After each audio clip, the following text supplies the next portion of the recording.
Hello friends, నమస్తే. నేను మీ Rama. Welcome back non stop cooking Telugu. ఈరోజు మన ఛానల్లో చికెన్ 65ని సింపుల్గా టేస్టీగా ఎలా చేసుకోవాలో చూద్దాం. ఈ వీడియో చూసే ముందు ఒక చిన్న లైక్తో స్టార్ట్ చేయండి. అలాగే మన ఛానల్ని ఎవరైనా కొత్తగా చూస్తే తప్పకుండా సబ్స్క్రైబ్ చేసి పక్కనే ఉన్న బెల్ ఐకాన్ని యాక్టివ్ చేయండి. దీనికోసం ముందుగా 1/2 కేజీ బోన్లెస్ చికెన్ తీసుకోండి. ఈ చికెన్ని గంట పాటు సాల్ట్ వాటర్లో నానబెట్టి తీసుకోండి. ఇప్పుడు దీనిలోకి 1 టేబుల్ స్పూన్ కారం, 1/2 టేబుల్ స్పూన్ మిరియాల పొడి, 1 tablespoon ginger garlic paste, ఒక ఎగ్గని పగలగొట్టి వేసుకోండి. మనం చేసే చికెన్ 65కి ఇది బైండింగ్గా యూజ్ అవుతుంది. ఇప్పుడు ఇందులోకి మైదా పిండి 2 టేబుల్ స్పూన్స్, అలాగే కార్న్ఫ్లోర్ 2 టేబుల్ స్పూన్స్ వేసుకోండి. అలాగే సాల్ట్ కూడా మీ టేస్ట్కి తగినంత వేసుకొని ఒకసారి బాగా మిక్స్ చేసుకోండి.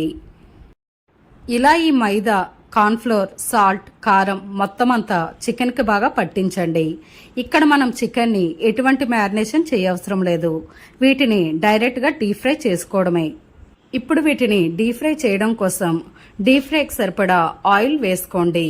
ఇలా ఈ ఆయిల్ అనేది బాగా హీట్ అయిన తర్వాత ఈ చికెన్ పీసెస్ని ఆయిల్లో వేసుకోండి. అలాగే మీరు చికెన్ డీప్ ఫ్రై చేసేటప్పుడు ఎక్కువగా పీసెస్ని వేయకూడదు. కొంచెం తక్కువగానే వేసుకోండి. మీరు ఎక్కువగా చేస్తే చికెన్పై కోటింగ్ అనేది ఊడిపోతుంది. కాబట్టి కొంచెం తక్కువ పీసెస్ను వేసుకుని మాత్రమే ఇలా వీటిని డీప్ ఫ్రై చేసుకోండి. అలాగే వేసిన 1 మినిట్ తర్వాత మాత్రమే మీరు గరిటతో ఫ్లిప్ చేసుకోండి. ఇక్కడ ఫ్లేమ్ని మీడియం ఫ్లేమ్లో పెట్టుకొని మాత్రమే చేసుకోవాలి. మీరు హై ఫ్లేమ్లో పెట్టుకుంటే చికెన్ అనేది బయటికి కలర్ వస్తుంది కానీ లోపల సరిగ్గా ఉడకదు. లో ఫ్లేమ్లో చేస్తే చికెన్ అనేది ఆయిల్ని అబ్జర్వ్ చేసుకుంటుంది. కాబట్టి ఇలా మీడియం ఫ్లేమ్లో ఈ చికెన్ అనేది లైట్ గోల్డెన్ కలర్ వచ్చే వరకు బాగా ఫ్రై చేసుకోండి. ఇలా ఈ చికెన్ అనేది లైట్ గోల్డెన్ కలర్ వచ్చాక వీటిని చిల్లుల గరిటె సహాయంతో పక్కకి తీసేసుకోండి. ఇలా వీటిని పక్కకు తీసేసుకొని ఏదైనా ఒక బౌల్లో వేసేసుకోండి. ఇదే ప్రాసెస్లో మిగిలిన చికెన్ కూడా ఇలానే చేసుకోండి. మీడియం ఫ్లేమ్లో పెట్టుకొని ఇలా గోల్డెన్ కలర్ వచ్చే వరకు ఈ చికెన్ని ఫ్రై చేసుకొని ఒక బౌల్లో తీసుకోండి. ఇలా చికెన్ మొత్తం ఫ్రై చేసిన తర్వాత అదే ప్యాన్లో 2 టేబుల్ స్పూన్ ఆయిల్ వేయండి. అలాగే ఇందులో సన్నగా తరిగిన అల్లం, వెల్లుల్లి రెబ్బలు ఒక 6 నుంచి 7 ఇలా సన్నగా తరిగి వేసుకోండి. ఇలా వీటిని ఫ్రై చేసిన తర్వాత ఇందులో సన్నగా తరిగిన పచ్చిమిర్చి ఒక 2 నుంచి 3 వేసుకోండి.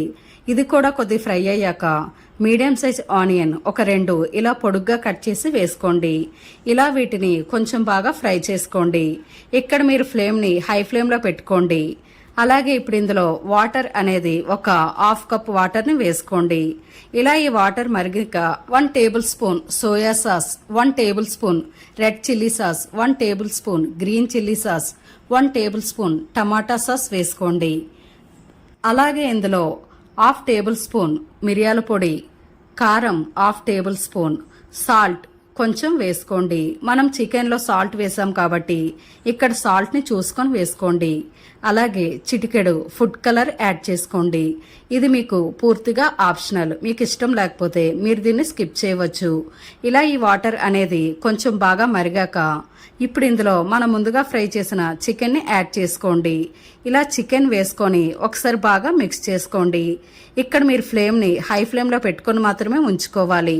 ఇలా ఈ చికెన్ని ఒక 2 నిమిషాల పాటు బాగా కలుపుకోండి. ఇప్పుడు దీనిపైన సన్నగా తరిగిన కొత్తిమీరని వేసుకొని స్టవ్ ఆఫ్ చేసేయండి. అంతే ఫ్రెండ్స్, చూసారు కదా చికెన్ 65 చేసుకోవడం ఎంత ఈజీనో. మీరు కూడా ఈ రెసిపీని తప్పకుండా ట్రై చేయండి. మీకు రెస్టారెంట్లో ఎటువంటి టేస్ట్తో ఉంటుందో అంతే టేస్ట్తో ఇంట్లోనే ఇలా ఈజీగా చేసుకోవచ్చు. ఈ వీడియో మీకు నచ్చితే ఒక లైక్ చేయండి. మీ ఫ్రెండ్స్ అండ్ ఫ్యామిలీ మెంబర్స్కి ఈ వీడియోని షేర్ చేయండి. మరెన్నో రుచికరమైన వంటల కోసం మన ఛానల్ని సబ్స్క్రైబ్ చేసి పక్కనే ఉన్న బెల్ ఐకాన్ని యాక్టివ్ చేయండి. Thanks for watching.